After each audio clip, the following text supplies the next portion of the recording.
We are back with another episode of Med School Radio, and this time we're going to try to listen to a sound, and you have to try and recognize what it is, one of the nightmare questions you may see on the USMLE.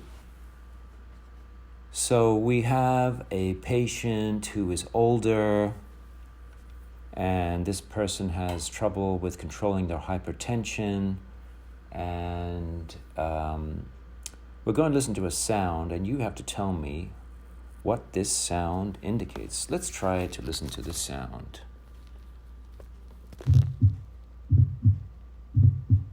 Let's play it one more time.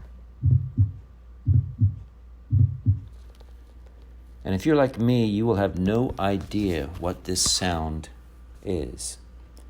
So if you can remember it, you're some kind of a genius, but you should be able to recognize from the case presentation that this person is older and that they've had blood pressure problems for a long time, and that the left ventricle becomes less compliant over time.